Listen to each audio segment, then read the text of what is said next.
Good morning. I'd just like to welcome everybody to the first Control Command webinar. My name is Lynn West. I'm a Fire Control Command tutor assessor with Peter Stanley Training. My background includes 25 years in control room working, and I'm really excited about control rooms, and anybody who knows me kind of knows that.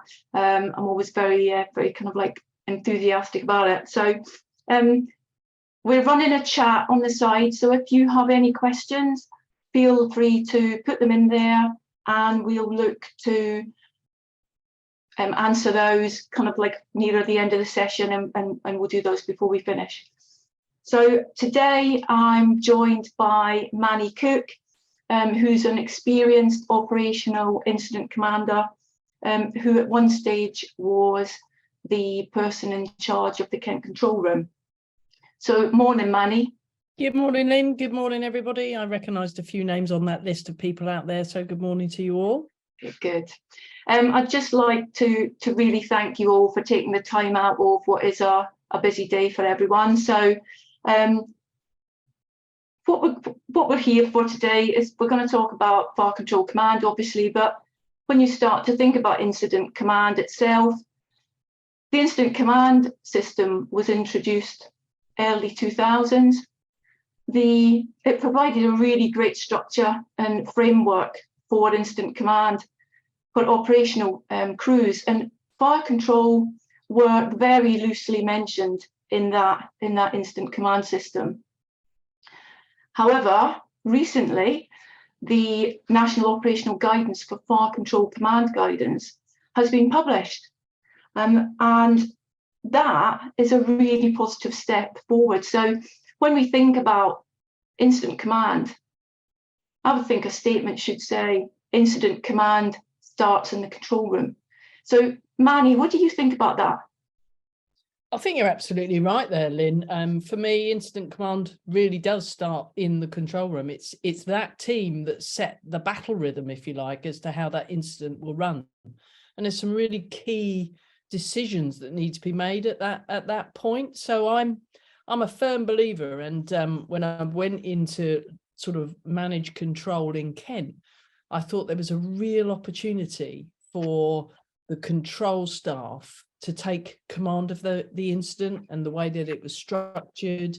And you could really see that the people in there wanted to do that as well, or they were doing that in an unstructured kind of way, because I think you're right in terms of how incident command was introduced for operational firefighters, but control are operational as well. They're the first arm for us, aren't they? And I just think there's so many things that we missed out on that first element that we could really, and we are beginning to see some exciting sort of innovation out there, and it's great to see.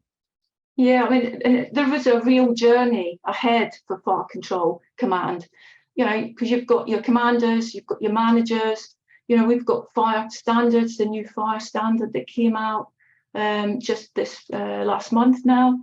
And, you know, that sets a real clear direction on the expectation of what fire control will do, and particularly around recruitment, training, development, continuous learning, you know, validation. There's quite a lot of elements in there that perhaps haven't been looked at quite so closely before. I think you're right, Lynn. I just wanted, you know, because I think we've almost treated control as they're a little separate entity, almost built a brick wall in some cases, and it makes it hard for control to feel embedded in an organization, when a lot of the time now control rooms are remote from some of our fire service properties. They're embedded into other control rooms.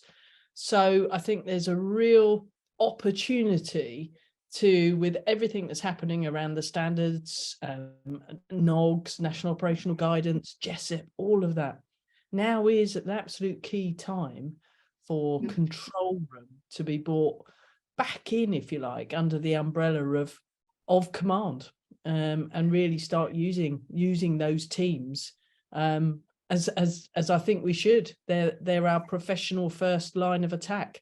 and we should really be using them. And I think, you mentioned a key term there, like battle rhythm. Now, there's something there, like if you've never experienced the incident command world from a control room perspective, there is no kind of like understanding of what that actually means from an incident perspective. I mean, I've been lucky enough to have expanded my skills outside of Fire Control Command. And it's really key to have an understanding there of, what that actually means. So if you've got a strategic commander or a level 4 manager coming into control to talk to you and expect a briefing, you need to know what's expected and what's expected to be delivered and how that's expected to be delivered. Yeah. And I think control are very, it can be really difficult for control training teams, which are small, generally small, to deliver the type of sort of command training that is available to operations. Yeah, I totally agree. And that's where I think, we've got some exciting opportunities. What I've seen, just doing some of the control courses that you've run already for Peter Stanley. And I just think that's a massive step forward that will enable fire and rescue services to think, do you know what, we can start to embed it and bring this together. And I think this is just the first step, because we have crew managers, watch managers, station managers within control.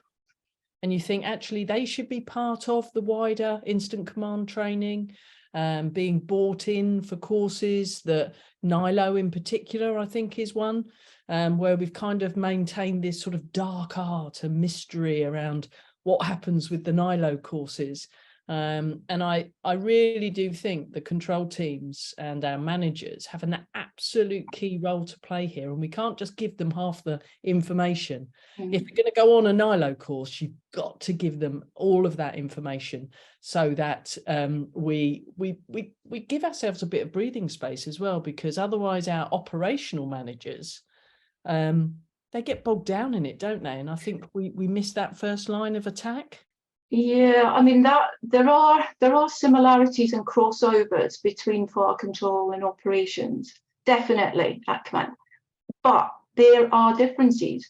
The fire control command function is looking across a wide number of incidents, whereas normally operational firefighting crews go out and attend one incident and they deal with that.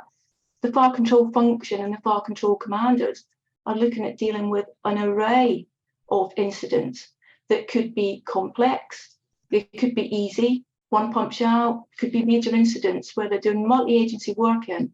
And there's lots of information out there that JESIP, for example, introduced. They do JESIP training, there's really good online web stuff and PowerPoint presentations, etc. So there's lots going on out there.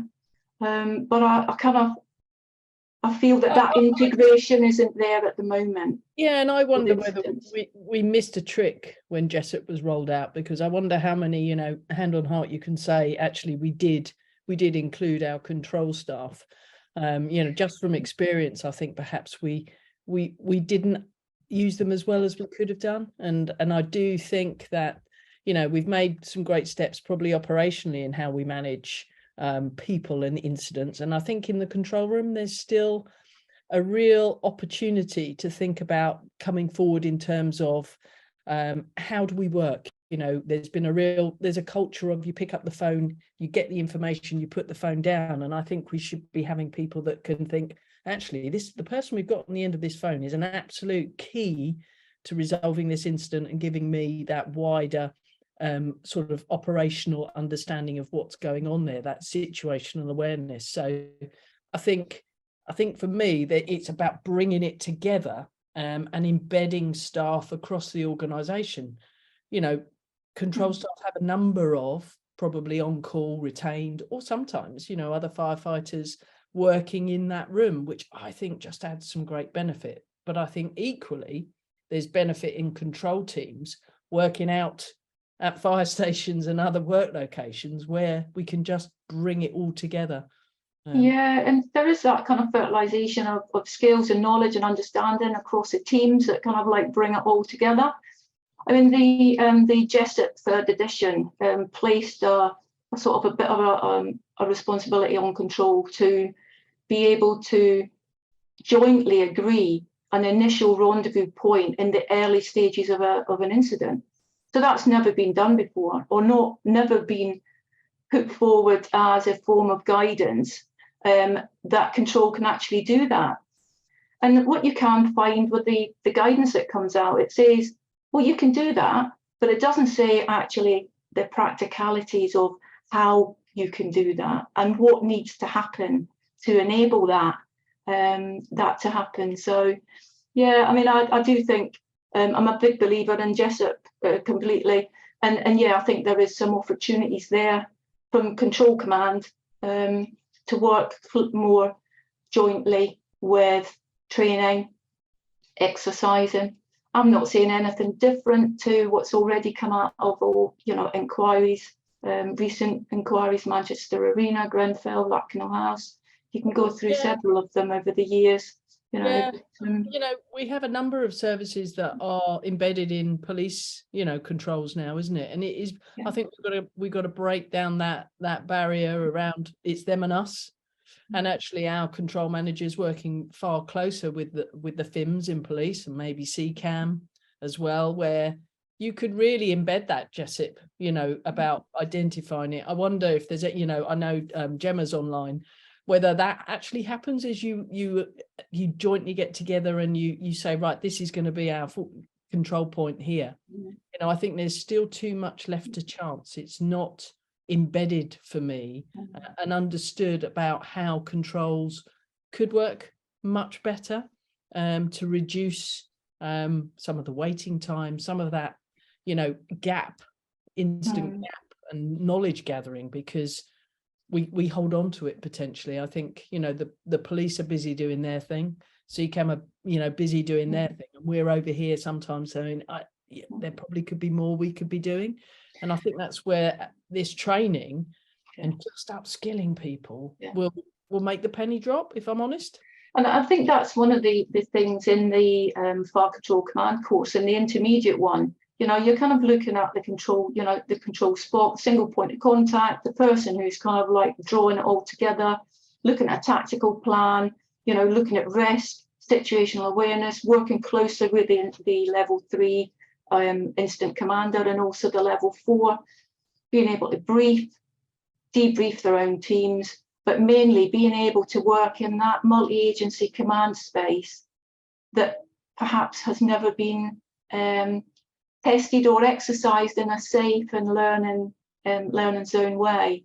Yeah, and I think some of the resilience forums could probably pick up on that a little bit as well, and start to bring that into when some of the JESIPs refresher training are done in those forums, and perhaps some of the light touch magic, the multi-agency gold incident command.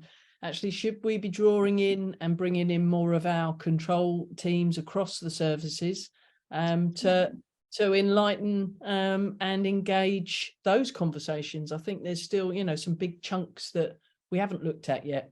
Well, that's a really interesting concept there, because the Fire Control Command guidance actually links through to operational, tactical and strategic.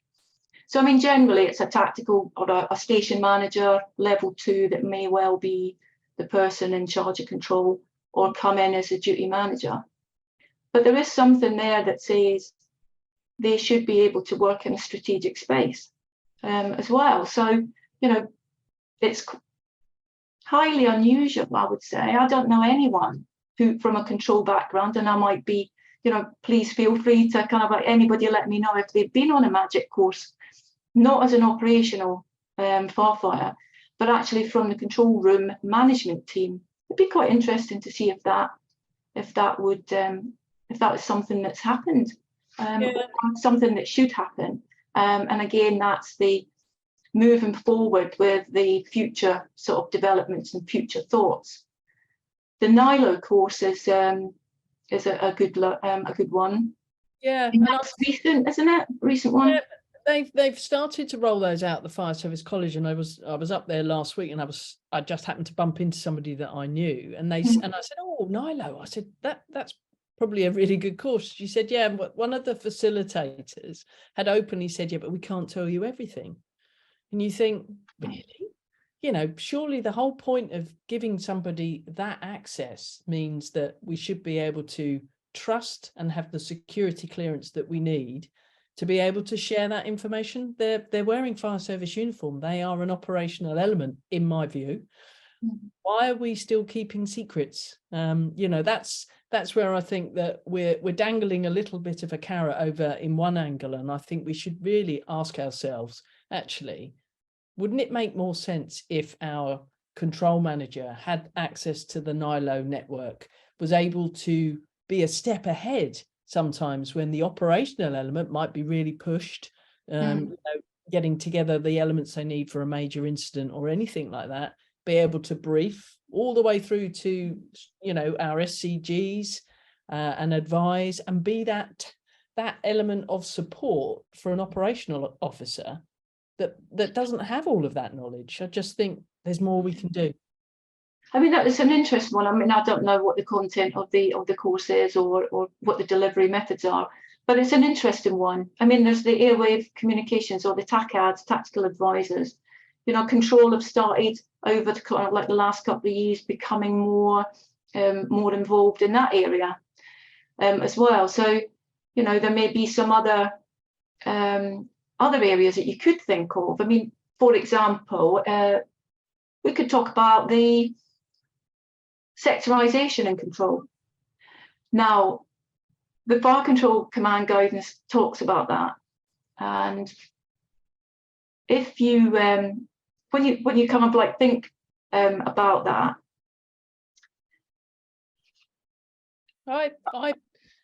I think there is, you know, that to me is the whole way of working in control and moving forward around, you know, just being innovative around how the control works. And we get stuck, don't we, because we have so many people on answering a phone.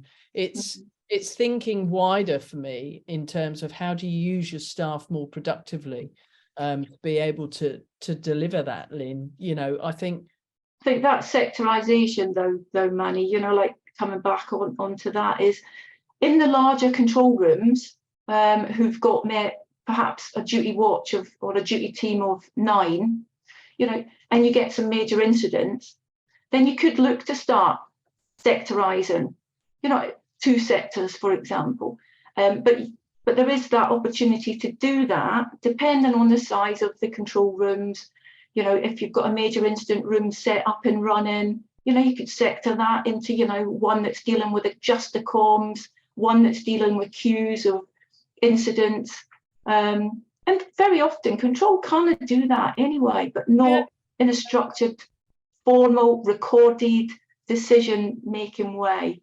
Yeah, no, I totally agree. And I think, you know, you're absolutely right. And if you think about it, you know, there's all of the fire survival guidance and things like that, and how that links. So there is a real need to put that formal sort of approach in, so that it just clicks into practice, doesn't it? And that's where I think as well, you know, you could tie this training into any level of incident command training, and bring it to life, you know, a little bit more, so that people who are experience the operational end, actually there is somebody from control there on their shoulder saying these decisions need to be made. And that's where I think you could potentially have a control manager attend a command support unit, you know, and be there, be the link, again, for spans of control and all of those elements where you can sort of alleviate some of the pressure for everybody and bring in better sectorization, spans of control, all of those things. And it is about that spans of control, Manny, isn't it? Where, you know, you could be a fire control manager, commander, come in, take over a multi-agency complex major incident, you know, and it is that sort of spans of control of, okay, you know, how many people have you got on duty, who's doing what's happening at the incident. That integration and support of incident management is really crucial. for the fire control element to be included together, working together. I mean, you mentioned like fire survival guidance money. I mean, the plans and the structures and everything that have been put in place from Grenfell, my understanding is that there's some new fire survival guidance structure there. But from a fire command perspective, coming in or taking over, it would be really useful to have a tactical plan that you can look at and say, is fire survival guidance in progress? Yes. Is it stay put? Is it evacuate? You know, those sort of levels. Yeah. And the decision making and rationale around it. Who made the decision? Not just about fire survival, but around call handling.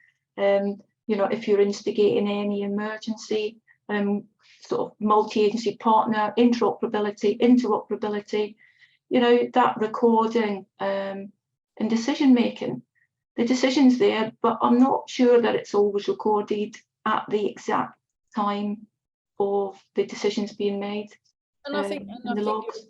Yeah, I think you're right, and it's about how do we look at it in through one lens. I think we need to look at it through sort of several lenses and think, right, okay, so what do control need in terms of understanding building construction, and how do we link them in with our business safety teams so that the fire survival guidance, evacuation policies become more sort of embedded across all teams, so that it isn't down to the incident commander on the ops side outwardly facing on the day thinking, right, okay, what's the evacuation strategy here? Actually, control could, you know, already be preempting that whole sort of situational awareness when the first crews are on their way. Actually, this is this building, we know this, we're in contact, these are where the people are evacuating from. So I think we can embed this in a much more rounded way for me. And I think that's where some of these barriers are. Not, you know, I don't think we've done it intentionally, but I think there are some barriers there that we just need to ask the question and work with control teams and open a few doors and just say, let's just sort of spill out here and work across the organization so that we can embed it.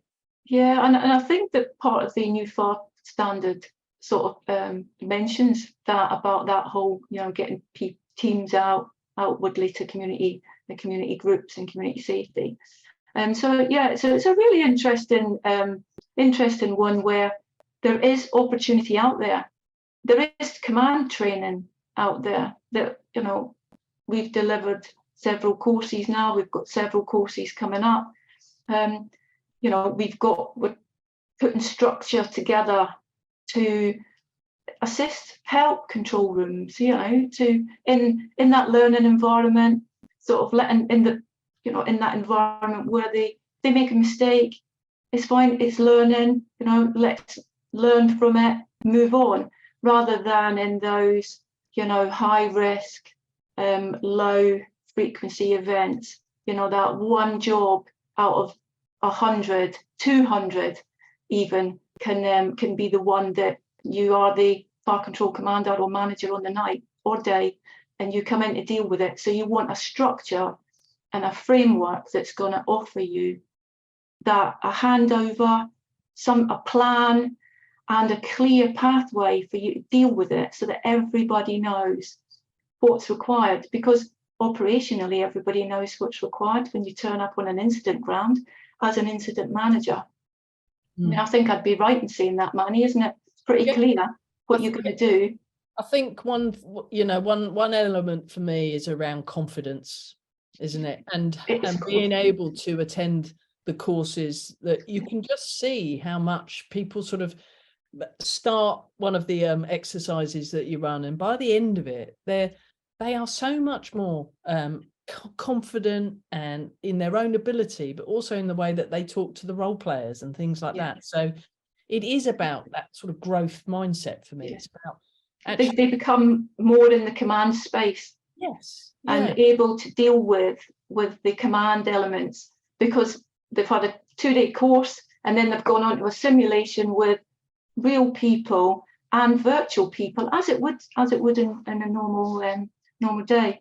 And just looking at Yeah, So there's just something there that we can bring that together and complement, so that it isn't something over, on the right. It's actually instant command it's this bigger picture for me. It's a more holistic approach to making joint working, because there are similarities in my mind. Control could perform tasks out there operationally because the structure is all there. There's no reason why we shouldn't be thinking with technology and all of those things that we can really start to take this forward. So we've got a few questions. I mean, we've got 5 minutes left. So if we kind of like look at the questions, it's a question from Gary. Do you think there was a missed opportunity when JESIP was rolled out to upskill control room managers? I think we briefly touched on that earlier. Manny, we spoke a little bit about that, but yeah, I mean, in my personal opinion, I would say yes. I think, but control rooms weren't at the forefront as they are now. So the JESIP years ago was mainly just about that blue light meeting at the incident, face to face, over the bonnet, have the meetings. But it's not. It's yes, I think so. What do you think, Manny? I absolutely think that we missed a trick there, and we could be much further along down the line. And it would have made life a lot easier in some of the joint control rooms that our teams now work in. Thank you. I've got another one. Another one from Sarah that says, "What's the general feeling within fire and rescue services to integrate control room command within the wider fire incident command and have more of a two-way working?" Well, that is part of what the fire control command course is looking to achieve. It is looking to achieve that integration and incident command support. But I don't know personally what the general feeling is. Manny, do you know recently from anything that you've been on board with? I think just from having a few discussions last week, I think there's still not unwilling. I think there still isn't an understanding of how joined up that needs to be. So there's work to be done there for me. Yeah. Definitely, and that ties in with Gary's question again about more joint training with the responsive. Yeah. In my mind, we've got to be doing that. That's got to be a real way of developing organisations in dealing with major incidents across the board. Yeah, so that was the last question there from Gary, was that is there a need for more joint training with response incident commanders and fire control commanders to develop understanding of roles, accountability and scope of decision making? And yeah, I do think there is. I think there is a lot of joint training. There is a lack of understanding of, people think that in the fire service people know each other's jobs. If you're a manager, you know what another manager does. But I think between operations and fire control, although they work very closely together for the incident, there is some differences, and it's mainly around a fire control commander maintaining the function, the control room function and service delivery of call handling, which is what they've got to do as a responsibility under the Fire Services Act. Martin's raised, sorry, Lynn, Martin raised a question there about following on.